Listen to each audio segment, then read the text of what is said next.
Hey, it's Kara, your host. I'm here today because I'm often asked, what should I read next? Or what is your all time favorite book? And that is why I created this list. This list isn't a declaration of the greatest books of all time. Rather, it's a collection of the stories I can't stop thinking about, the ones I've recommended more times than I can count, and that continue to live rent free in my head. Whether you're looking for your next unforgettable read, or just want to see what books have shaped my reading life, I hope this guide of 25 books inspires you to discover a new favorite. Head on over to the link in the show notes or to bookishflights.com/read/25 books.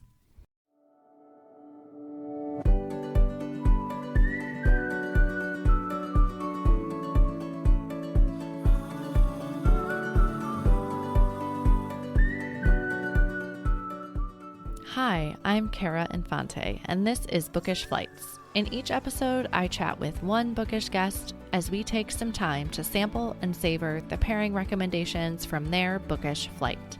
We hope to give you suggestions to cultivate your TBR list and nurture your leisure time through books. In today's episode, I am chatting with Kaci Curtis. Kaci is a military spouse and a mom of two. She currently lives on the island of Guam, where she loves to snorkel and explore the beautiful jungles and beaches with her husband and kids. Her debut historical fiction novel, Along the Trail, is an Oregon Trail survival adventure novel with a romantic subplot, is forthcoming this fall from the Wild Rose Press. She also contributes a monthly blog to the nonprofit Mission Millspouse. Welcome to the show, Kaci. Thanks. I am so glad to have you on the show today. Listeners, Kaci and I had 30 minutes of kind of just getting to know one another. So if it seems like a bit of familiarity there, we're both military spouses. So we had a lot to chat about Yeah. behind the Yep. scenes. hmm But I feel like we are so much more than these bios. So can you tell us a little bit about who you are? Yeah. And actually, the way you started it with the military spouse is how I wanted to start my bio. Because I feel like we get asked this question all of the time as military spouses. And so I was joking to my husband last night. I said, for someone who constantly gets asked, what command is your husband in? And then the second question is, and what do you do? Tell me about yourself. What do you like to do? Because we speed friend, right? Because Yeah. we're on places for short periods of time. And I said, for as many times as I've been asked this question, I should have a better answer by now, or at least a more concise one. My first reaction is, where do I begin? Like when they say, where are you from? Oh, goodness. Do they mean my last duty station? Do they mean Yeah. where I was born? Do they mean where I went to school? So, And all the but military spouses listening are like, uh-huh. yes. Um, but I was raised in Kansas City, which is actually about 20 minutes away from the town of Independence, which is where all the overland trails began. So when I was growing up, that was just regionally part of living there. It Okay. wasn't a big deal or super special. It was just like, yeah, yeah, that's Independence. That's where Oregon Trail started.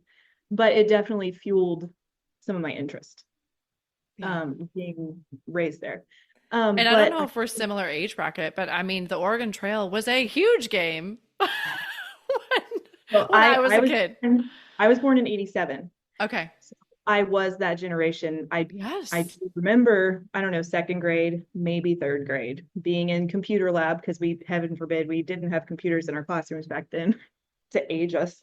But yeah, I loved it. And it's gotten more and more and more as I've gotten older, obviously more of the history side than the game side now. But my kid now plays Oregon Trail on his Switch and we all sit down together and play. So it's Yeah. just a thing. And it hooked Um, this entire generation of children, it right? It's like did. dying of dysentery. I didn't even know what dysentery was, right? And Mhm. it just hooked this entire generation. So Yeah. now you have the cool part of being a kid in this area too. Mhm. Yes. I've actually heard it described as the Oregon Trail generation. Yeah. Sounds cooler than millennials, in my opinion.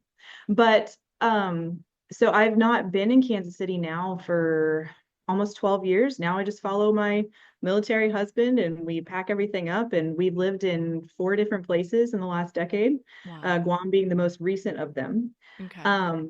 But me personally, I was raised outside, camping, hiking, lots of outdoor stuff as a family was very big for my family. My dad was a police officer growing up. until he retired, not just like when I was a kid. So it Wow. was a lot of times my mom and my brother and I, because dad was at work a lot, and now I Sure. married a military man, and now dad's at work a lot. My kid's dad.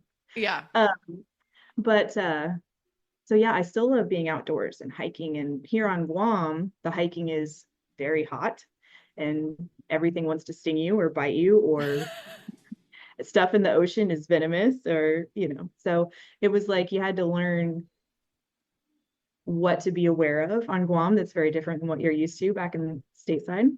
Yeah. Um, I but did you do you guys, I'm assuming, get hurricanes there or typhoons? yes, we call them typhoons, but Yeah. they're hurt. Yeah. Yeah, and I feel like that is one thing. We might have talked about this on the show once, so listeners, if I've said this before, but it's like preparing for the natural disasters in new areas of the world is Mm-hmm. like a whole other thing, right? Like I grew up in Tornado Alley, and so then when we moved to Hawaii and it was like tsunami warning, I'm like, what do you do? Right? It's like this whole thing, and then you realize, well, we should probably be better prepared. So it's like it's a Mm-hmm. whole step. When you don't grow up in an area, you're not used to preparing for whether it's Yes. bugs or natural disasters or all these things. You really have to kind of acclimate to where you're at. Yeah. It's something that a lot of people, when they come here, if they're not used to hurricanes, they have to learn quickly because the wet season starts in May, so it's about to start again, and it goes through November. Wow. And right before we came, actually, they had Mawar, which was a super typhoon, and even on base after it hit, they were without power for 9 days, Wow. which is a massive chunk of time. Most people haven't been without power for a day, Yeah. um, or I should say a lot of people. And so there were parts of the island that didn't have power for months after Yeah. Moar came.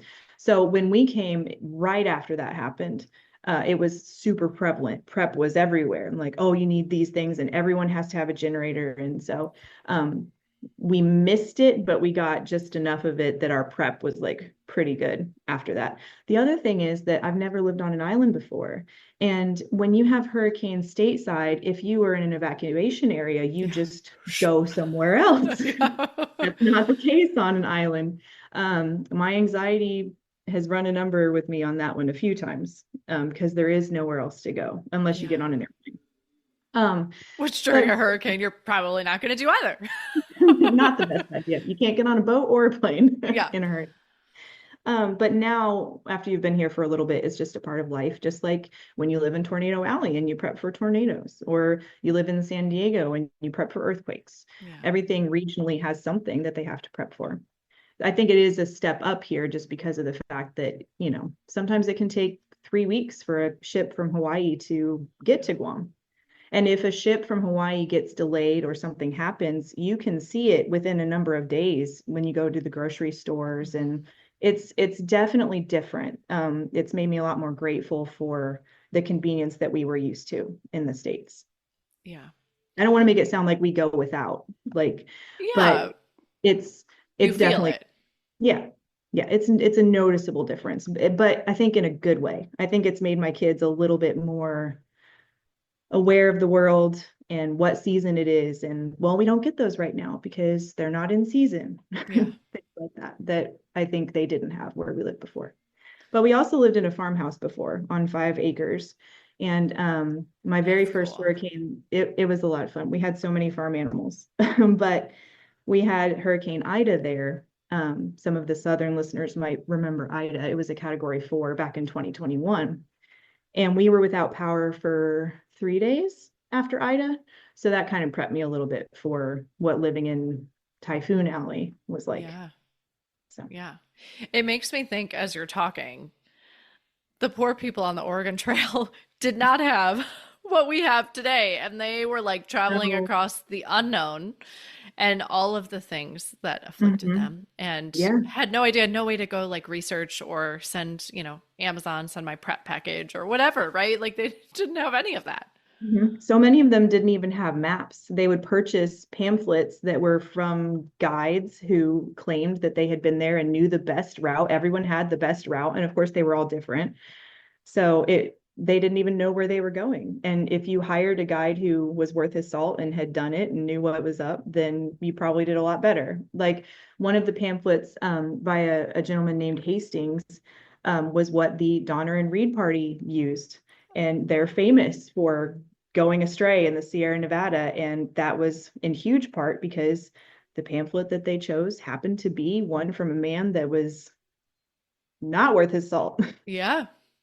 Yeah. You didn't have GPS mapping back then, that's for sure. No, and you're putting like your entire life in someone's hands. I And your think, families. yeah, Yeah. we can't even fathom that today, I don't think. No. And I think that's partly why it still holds so much fascination for me that I don't even go anywhere now, even on an island that I've lived on for the past 2 years without my GPS mapping system on, so I can make sure I don't accidentally make any wrong turns. And they had nothing in an area they had never been to before, animals and plants that they had never seen, an ocean that they were trying to get to that they may never have seen. And it just boggles my mind that they were able to do that. And then I think, could I do that? Could I put my kids in the back of a wagon and travel for 5 months? It's like, my husband can't handle a 3-day road trip. Yeah. So Like the risks involved, and then like back to like just farming the land, right? In a completely different landscape and ecosystem. And that I feel like is, as we move to, it's like, well, what plants will survive here when we get to a new place, you know? And it's like they're moving that they're using that to sustain themselves. I just want plants in my house. Like, yes. And yeah. if their garden failed, they didn't eat versus Yeah. like, oh, well, I guess I have to go to the grocery store. Very different. And the medicine on the trail, you may not have even had a doctor in your party or a midwife, or, and then when you have so many people traveling overland, the number of injuries that they had was just staggering. And I think the actual statistic is like 1 out of every 10 people died on the Oregon Trail, which Wow. today would just be unfathomable risk, right? For Yeah. people to go and bring their children. But so you had a higher risk of injury, higher risk of disease. They didn't have sanitation, so their food was spoiling and they were getting what we joke about, oh no, we got dysentery. And but Yeah. they did, and then they didn't have medicine to treat it, or they had only herbal remedies with plants that they may not have even been familiar with because they were in a different region. And so it's just the number of obstacles that they had, and to still make it and be hopeful and then still have enough in them at the end of the journey to start over Yeah. completely from scratch. It just fascinates me, Yeah. obviously. You have along the trail that has come out now. And it sounds like you've done extensive research on top of just fascination from childhood. But tell the listeners a little bit about it. I like to say, and it's, I think in the blurb as well, that it's 1847. I think Oregon Trail history really kicks off in like 1843 and went through the 50s essentially until the railroad came through in the 60s, I want to say 59 or 60, and I could be wrong on the date part. So maybe I Sure. should try to specify. Um, but until the trains went across the West. The Oregon Trail was how everybody went from East Coast or Midwest to all of the land that had been garnered by the Louisiana Purchase. So I always like to say 1847 because it really puts in your mind when you traveled the Oregon Trail in the 50s, there was way more forts and resupply places Sure. and in little villages that had popped up and trading posts. And like, for example, the Barlow Toll Road, which came years after the trail was traveled regularly, where they didn't have to raft down the Columbia anymore if they didn't want to. But I wanted it to be still kind of fresh and one of the more rugged times that they would have traveled the Yeah. trail because it did make it even more difficult and more uncertain. So it's 1847. The novel follows Winnie, the main protagonist, Winifred, who is 17 years old, and her older sister, Nora, is 18, and she's a newlywed.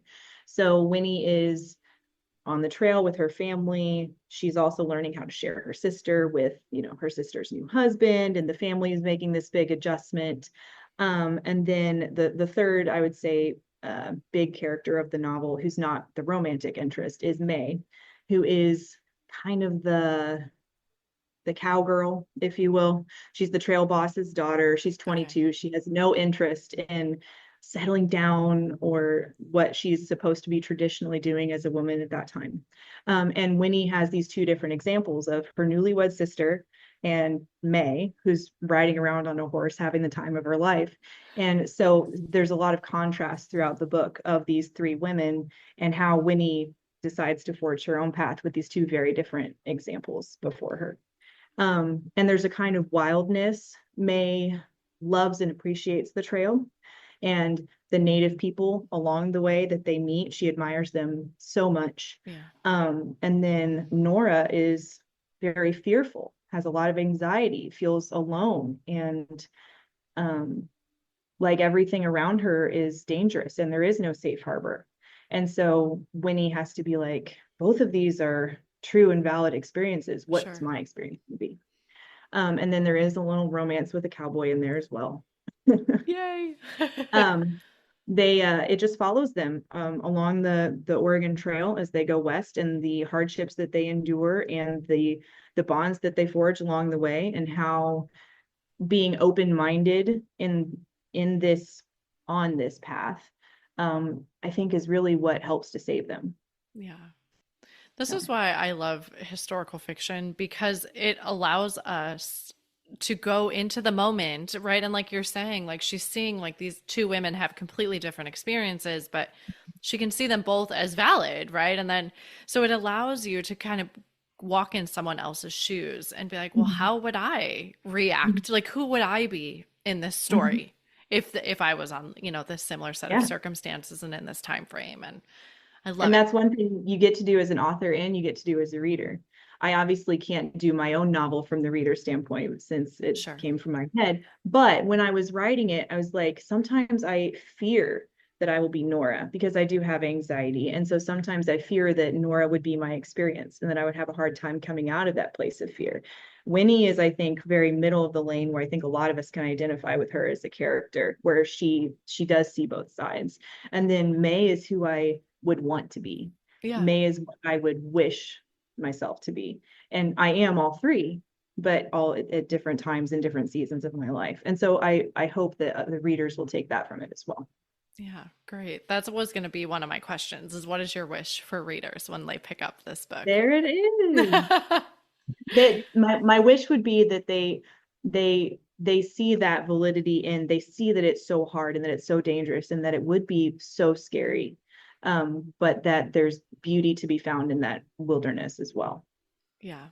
And we've talked about this on the show because I think just a lot of us have had life changes happen, right? And sometimes when they seem like the biggest leap or the most scary, you get the most reward out of it though in the end, right? But it is takes so much just to like take the step.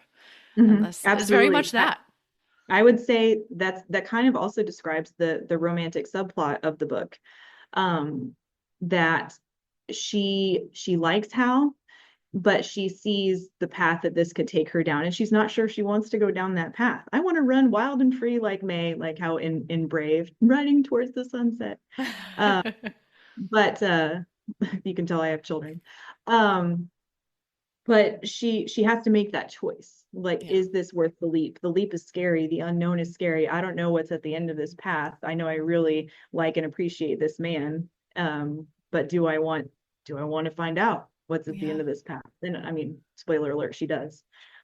Yeah. Because it's a big subplot. But Yeah. Well, tell us about your research that you did for this. Like, how long did you research this before you then started writing, or did it like occur simultaneously? originally, I thought I was going to do it simultaneously. This is actually the first that I've ever written where I had plotted and done plot points Okay. ahead of time. But when you're writing something historical, I think you almost have to, in some Sure. sense, at least have an idea. I've been a pantser in the past and just muddled my way through the middle, through the forest, and been like, I don't know where this is going to go, but we're going to find out. But this time it was like, if I'm going to do the trail accurately, I have to research the trail in its entirety, and then I have to plot point some of the highlights or some of the things that I want to highlight. And Yeah. then, so I spent, I don't know, maybe 3 solid weeks of like really pretty hardcore research. One of my favorites that I used was it's actually a book. And it's broken up by years, if I'm not mistaken. But I used the first one, and it's real life letters from Oh, cool. women Yeah. on the Oregon Trail. And I think it's done by, like, it might be 41 to 49 or some such thing. But that was a huge source of inspiration for me. I bought it and read it cover to cover. And it was really valuable to see what women specifically had all under their responsibility on the trail. They're not Yeah. just taking care of their kids and taking care of the camp and doing all the cooking and all the washing, but then, in that kind of environment and also doing 15 miles a day. Yeah. And, so it wasn't, I don't want to say it was horribly rigorous research because I enjoyed it so much. Yeah. Well, I've Um, had multiple authors come on the show and say, like, if you think you want to be a writer, make sure it's something you love because you're going to be spending a yeah, lot of time yes. with it. And constant checking, like there's multiple encounters with various native tribes along the trail in my novel, and so trying to make sure that stuff was authentic. If it's Sure. a language that you do not naturally or natively speak and you aren't close with anyone who does, and you're using your computer as research, that means you can't just take the first word that you find on Yeah. Google. You have to dive down and make sure that you can be as accurate as you can be, because that's one thing that I said is, like, this is fiction, but it is historical fiction and it will be as historically accurate as I can make it. Yeah. And so I hope that I've done it justice, but it was a lot of fun to research. Yeah. Well, what did you learn about yourself through writing this novel? So this is the first one that has made it to traditional publication. There are four that I have written prior to this that were my, if you're a writer, they always say, like, you write your books to learn and to get Yeah. to the one that will eventually be out in the world. And that has proven true for me. And what I learned along this process is that this is the book that I finally said, I don't need outside validation. I understand that this is what I want to do. And I now understand that if this is what I want to pursue, I just have to continue to pursue it and just never give up. And it may take 5 years or 10 years, but if you don't give up, it will eventually happen. Yeah. And that's true for anybody's dream. If you don't give up and you continue constantly, it will eventually happen. And so that was the mind shift that happened with this book.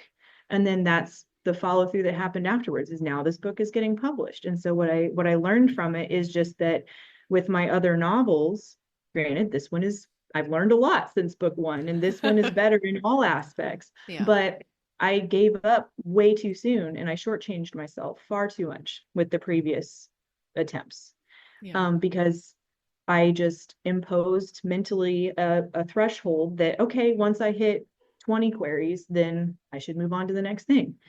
You don't even want to know how many queries I sent out for trail. It's a lot. It's more than 50. Wow. But so it's like, you just eventually you figure out that you're not just dabbling. It's not just, you know, creative time hobby. If this is what you want to do, you make it happen.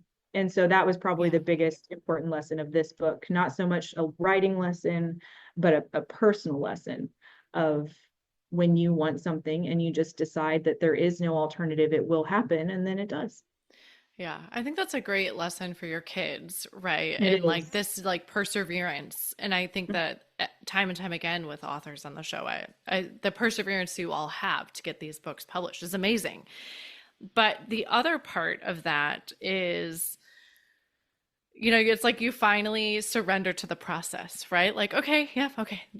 To get this to where I want it to be, then I have to kind of let go a little bit at the same time. Like, I have to keep pushing, but I can't put a hard stop, like you said, at 20 queries and be like, okay, that's it. I'm going to pull it. Like, you Mhm. just have to surrender to what it's going Yeah. to be. And I think as a military spouse too, not to generalize us all or put us all in one corner, but many of us are used to having control a lot, because many of us are the solo parent, or, holding down the fort, as they say, when our spouse is gone. And so we're used to having control over a lot of things in our personal life and our family life. There's so much we don't have control over, right? Where we live and how long we Yeah. live there, and so much. So the things that we do have some kind of control over, I definitely have control issues. I'm a type A. I like to have things the way that I think they need to go. And so for me, being able to say, well, this is the process, I can't control this, and just that's still okay, was Yeah. difficult. Yeah. But That is then a there's, life lesson in itself to be Mhm. able to let go. Yeah. I am the mom and the spouse that can micromanage if I don't mentally realize that I'm doing it and try to take a step back. Yeah. Yeah. Constant reminders. Hmm. Yeah. Are you working on any upcoming projects? Also that writer that has three works in progress at any given time. And Okay. sometimes you have to have discipline to, let's say I have one work in progress that is just very fantasy. There's nothing historical about it. It's straight up fantasy, which is my first love, I say. And then I have two ideas that I'm plotting for historical fiction novels, but with some speculative elements to them. So a little bit of fantasy thrown in there as well. Okay. But I also see all over the place. I also think that doing Along the Trail as a duology and having a sequel would be a lot of fun. And my publisher would be on board with it. But it's a matter of, firstly, you never know how your first book is going to go Yeah. or be received, right? And so you don't want to write a sequel to book one that doesn't go the way that you hoped. Fingers Sure. crossed, everything crossed. So that's a little bit scary as an author. So you're like, I'm not sure I want to invest all this time in a sequel of something that's still such a big question mark in many ways because it hasn't been released yet. Yeah. But there's all that kicking around back there too. I think when you're writing, there's always ideas flying around, and pinning one down and actually following it to a conclusion is really the hard part. Yeah. Yeah. And like knowing which trail to take, right? Not to use the word trail, but like Indeed. knowing which knowing which one to take. Well, Yes. you've also kind of segued really nicely into what books you like to read, it sounds Uh-huh. like. So Yeah. it sounds like speculative fiction, historical fiction. Do you have other genres you enjoy reading, or what's your So go-to? not to spotlight my mom, but my mom for the longest time only read mystery and thrillers. And I was a 911 operator and dispatcher for almost 8 years Oh, wow. Okay. in until my son was born, basically. And so in that amount of time, I couldn't tell you thousands upon thousands of 911 calls and things. And so I always say, I got all my mystery and thriller real life In that real gave time. me up. Yeah. So I prefer something that transports me to another place, another world, another time, something that takes me out of my mundane. I love my children dearly, but sometimes being a stay-at-home mom and a military spouse, sometimes you feel like you're spinning your wheels and like the family is moving forward, but myself as an individual doesn't always feel like I am. And Yeah. so in my reading, I really love to feel transported. Yeah. Totally agree. I found like the love of reading again once I started having kids, right? And like staying at home because you need that, right? That ability. And I feel like you have that like wonder as a child. And then we kind of Yes. lose it a little bit. But it's like I found it again when I needed it, when I had the Mhm. time in my life to find it. Yeah, Probably. and it's also a great example for the kids. It doesn't have to be reading, it could be baking or dancing or whatever that thing that you love to do that brings you joy that isn't pushing for production, that Yeah. isn't busyness, running around constantly. Just being able to sit down and do something that you enjoy for the pure enjoyment of it alone, I feel like is a great example to give the kids, whatever that may be. For Yeah. me, that more reading than writing, because if they see me writing, they see me over here and I'm just staring at my screen trying to figure out the perfect word and it looks like I'm doing nothing. Yeah. But I have two readers and hopefully it stays that way because I think it's fun for all of us to read together. But Absolutely. Well, my next question is going to be how do you balance in your busyness reading with writing and family life and all of that? How do you do it? I have been very blessed on Guam, especially that my husband has not deployed here. That's not been the case for many of my friends. Many of my friends have had deployments of 6 months or more here Wow. on Guam. Yeah. Um, and this is the first time in 10 years, this is the most my husband has been home. So I have soaked that up, let me tell you, but it's also made me a little complacent. And now we joke because we're PCSing in 2 months. Our pack out's actually in like a week and a half. And now he jokes that, oh, babe, we've all gotten soft. And now we're jumping Here we back in. go. Yeah, we're jumping back into the training cycles and the deployments. At one point, we did as a family 4 deployments in 4 years. Wow. And so I have had that season, but now I've also tasted the slower season. And in that slower season has been when I have been able to feel like I was justified without so much mom guilt to take the time to write and not have to say that I ought to be doing something else. Yeah. So that has been very nice. I will say though, the first time that I really picked up writing again after my son was born was when he started pre-K. It was two mornings a week, and I had to drive 40 minutes to get him there because we lived in a small Mississippi town. And I had to drive across the state line to Louisiana to take him to Wow. a preschool that I loved. And then I would just go to the park after I dropped him off and just sit with my laptop and just write until like 2.5 hours later, and it was time to pick him up. So it was really the first time. I didn't write hardly at all when my kids were under 3 because Yeah. it's just such a demanding season for moms. And then also if you're doing it solo and working around training trips and deployments. And Yeah. I'm glad you so, brought that point up because that was my other point when you were talking about kind of giving yourself like, okay, I've put out 20 queries because I think that's something that we struggle with. I don't know if it's just a mom thing, but I can only speak to being a mom, right? But it's like, mhm. how much time am I going to spend on something before like life is pulling me in 75 other ways and I just have to abandon it and say like, okay, fine, like I will go surrender to, speaking of surrender, but like, okay, I got to get my kids to do this or I got to get my kids to do that. And like, how much time do I spend on a project before I'm like, that's just not working and I don't have the time in this season of my life to like keep putting Yeah, towards it. And so I think that's something that's also really hard to know when to keep pushing or like pull the plug because there's so many demands upon us. yes. So many demands upon your free time and so little free time to begin with. Yeah. So many moms, they get to the end of the day, especially if you have littles who aren't in school yet. I'm fortunate that my big is now in school during the Mhm. day, and I only have one of my two home with me all the time. But a lot of us, I think we get to bedtime and we want to have some kind of creative joy still in us or some passion for our hobby. And instead we have a dirty kitchen and a couch and a TV, and we kind of just collapse. Yeah. And it's really hard. So what I had to do actually, because I've tried writing after my kids went to bed and I couldn't do it. I was just too tired. So Yeah. I I'm the actually same. started trying to carve out, even if it's only an hour, 3 or 4 times a week. And I try to do it in the morning, Yeah. first thing, I wake up because at 5 for this reason, like to be God, able to like read because of course, I have to read for the show and it is leisure, right? I love reading. So it's not, but it's like if I have books I have to read for upcoming episodes, I like just but I wake up at 5 anyway. So I would wake up at that time because it's like that 1 hour of peace uh-huh. before the That chaos.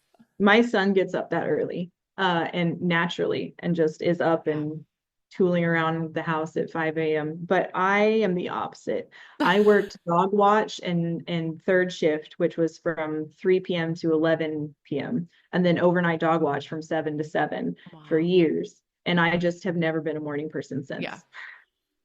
I am by necessity to get my kid on the bus and breakfast and things, but I hear you say 5 a.m. and I'm like, my goodness, that's dedication to reading right there. Well, I have East Coasters who are like, do you record at 5:15 your time? And I was like, I do. But because we, to your point of you never know when your husband's going to be home, I'm like, I would never want to have to reschedule an interview, like if my husband had a work trip pop up. So I'm like, I know that 5:15 my house will be quiet. Like even if he's gone, like I can definitely record and not have to worry about interruptions, So like I do. I'll be That's there. nice though. Yeah.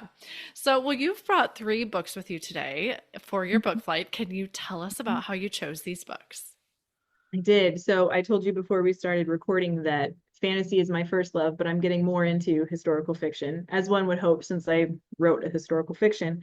But so I wanted to merge those two together for my book flight for I love it. historical fiction, but it has a fantastical element or a speculative element, depending on what word you want to use. And so I have brought Outlander.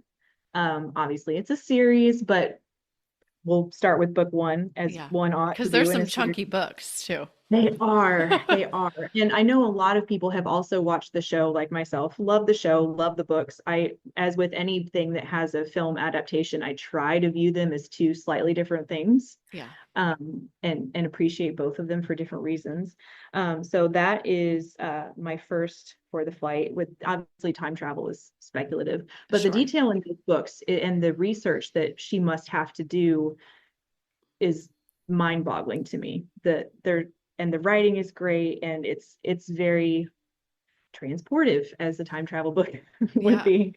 And I've only read book one, but would you call this maybe some like historical romance as well? Or like, Absolutely. yeah, because I feel like that's what I remember most from book one. Yes. Yes. I think that the main character is a very strong female character, which is why many of us love her. And I think that she would do very well even without a romance, but the romance kind of just circles around and makes everything whole. Yeah, Um, so it's absolutely a historical romance, in my opinion. perfect. Okay, so that Um, was Outlander by Dana yes. Galbadon? I don't know how to say her last name. Gabaldon? Gabaldon? Okay. Gabaldon? Okay. I hope. Perfect. We got it. Someone correct us if it's Yeah. not how it's said. Book two is part of a trilogy, and it is the Gold Seer trilogy by Ray Carlson. But book one is called Walk on Earth, a Stranger. And this one is a little into my niche, which is partly why I love it. But the Yeah. main character has to go on the California Trail for the gold rush after her parents are murdered. And the speculative element of this one is that she can sense gold. She has like a physical reaction to gold. And you can imagine that in the gold rush, this would be a very handy thing to have, Yeah. and also a very dangerous thing to have when huge droves of men and others, not just men, women were going too, but going west to go Yeah. find gold, and what some of them might have done in order to possess and control a young woman who can find gold. And so that's some of what she goes into. But the writing was so fresh to me. She has a very unique style that is not overused or overdone, and Yeah. she gives just enough in just the right places, and it was just really good writing, and I enjoyed that a lot. And it's also historical fiction, lots of research, Okay. um, and a very strong female character as well. Yeah. I love the title of it. A Walk Yes, on Earth, a it's Stranger. It's like it just pulls you in. I believe it's from a song, but so I believe that that's what all three titles in the trilogy are from one hymn, if I'm not Okay. mistaken. All right. So that was by Ray Carlson, right? Okay. Perfect. And then the final one is Revolution. And this one is written by Jennifer Donnelly. And this is another time travel. But it's actually almost done with parallel plot points or parallel point of view, which I also really like if it's Yeah. done well in the story. So the main character is modern day, if you will, and she finds this journal of a woman historically back in revolutionary times in France.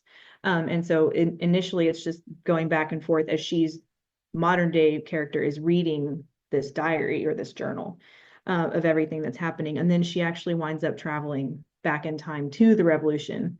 And the writing in that one is also gorgeous. If you looked at my Goodreads, a huge chunk of my quotes would say that it was from Revolution. And it was one of those books that spoke to me in a particular season that maybe hit me all the harder because of I just read it at the right time. You know, some Yeah. books you just read at the perfect right time, especially Oh, if you're yeah. a mood reader. So that was one of those for me. Yeah. That's the quote I use at the end of the show, actually. It's like a book comes into your life when you most need it. They do. So, yeah. And it's not my quote. And I'm having a moment of like, who said the quote? It's literally at the end of every show. Mhm. But I totally believe that they hit you at just the right time when you do need I it. do too. And sometimes I'll read a book. I say this about the Lord of the Rings trilogy all the time. I read it a smidge too young. I read it in high school. And I say all the time, it didn't hit me right because I wasn't quite mature enough Yeah. for some of those themes to really resonate. And so I say all the time, I'm like, soon I'm going to read the whole thing. I'm going to start from scratch and read it all over again, pretend it's the first time I've ever read it. And I imagine it's going to hit me very differently Yeah. now that I'm older. I say the same. I had to read it as middle school. So we read The Hobbit in Oh, sixth yeah. grade. And Hmm. then it was like for the summer extra credit, you could then go read The Lord of the Rings. after Hmm. that. And so I like tried to read it, but I like, of course, I didn't understand like probably 90% of the book, like the words and all. And so, like, Yes. I still have the copies sitting on my shelf that I had got in sixth grade for like this extra credit project. And I say the same thing that I'm going to go back and reread this because everybody Mhm. talks so highly of it, but I just was too young to even comprehend even Yes. half. Yeah. And I was reading a lot of classics, not in sixth grade, but in Yeah. high school when I tried reading Lord of the Rings because aging myself, I think I was a sophomore when the final movie, Return of the King, was released in theaters. So, like, I was in high school and I read a lot of classics, but for some reason, it wasn't my time. I got to Yeah. revisit. My husband, when I was asking him like what book changed your life, which I know we're going to get to, he said Night by I'm going to butcher Oh, his Ellie name. Wiesel. Thank That you. one. Yeah. Such a And good one. I read that one in sixth grade. Well, I started it. My teacher was an excellent teacher, but she had not read very far into the book. And so we started it in sixth grade. And then I remember one chapter in, she was like, I think we need to take Yeah. this book back. And I was a voracious reader and I said, I started this and I like it and I want to see what happens. And so I read it over that weekend and just, wept my face off for Yeah. quite some time. But that was the one that my husband said, and I was like, and isn't it that crazy that that was sixth grade back then Yeah. that we were exposed to that and read it? And it stuck Um, with you for that long, which is amazing. yeah, yeah. Yeah. It's not to be clear, that's not my official pick for Yeah. one that changed my life, but it's on the list for sure. Okay. Well, so your last book of your book flight, just to close it out here, was Revolution by Jennifer Donnelly. And thank you for bringing that book flight of books. I have only read the first one. So I'm like, ooh, two Mhm. new additions to my TBR Mhm. list. How Revolution is a standalone. Okay, perfect. How I love to end our show was with our bonus pairings, and this is a speed round of questions you can answer Mhm. really quick. So, are you a rereader? Yes. Okay. What is one book you've read that has changed your life? This is a series as well, but this is very fantasy. I would say like epic, high fantasy, whatever you want to call it, by Terry Goodkind, the Sword of Truth series. The Okay. first book is Wizard's First Rule is the first book.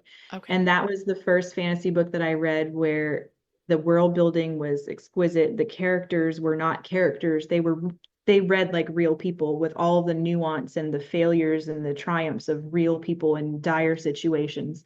And it was the first book that I felt like the author just walked along behind real people and just jotted down I everything love that they were that. doing versus like some of the more 2D characters that occasionally you can run into in some things. So Yeah. yeah, it opened my eyes to what really fantastic world building and characterization can be. Yeah. Oh, I love it. I haven't even heard of it. So I'm like, oh, okay. I'm Mhm. very They intrigued. they're very big books as well. A lot of them are like 900 to 1,000 pages. So it is a time commitment, but Like a it's typical absolutely fantasy. yes. But it's absolutely worth it. Okay. I love the plug. Where is your Mhm. favorite place to read?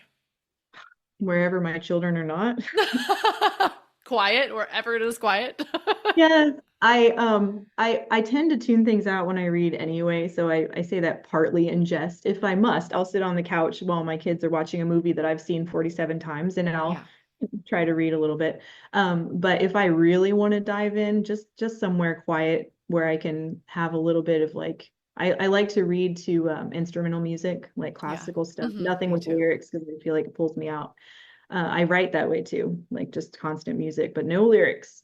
So yeah, anywhere I can have a few moments of peace and quiet. Yeah. Well, lastly, what are you reading next? So I have a book club here on base that we do as part of my Mom Co group. Um, and we just finished the Spell Shop, Okay. um, which is like a cozy fantasy, relatively new in the last year or two, I believe. Um, I want to say Sarah Beth Durst is the author, just so I get Okay. that. So we literally just finished that one and talked about that one at book club yesterday. And so we're trying to decide what our next genre is going to be. So whatever my book club decides is our next book read, will be my next read. But I also have not yet read Iron Flame or Onyx Storm of the Yeah. Fourth Wing books. And so I think I would like to get into Iron Flame and Yeah. finish those three. Now that And then they're I both out. You can. Yes, now that they're both out. And then I also have Sunrise on the Reaping that I just got, the Hunger Games Yeah. prequel. I would like to read that one. And then I also have some nonfiction books I would love to get to in my copious amounts of free time.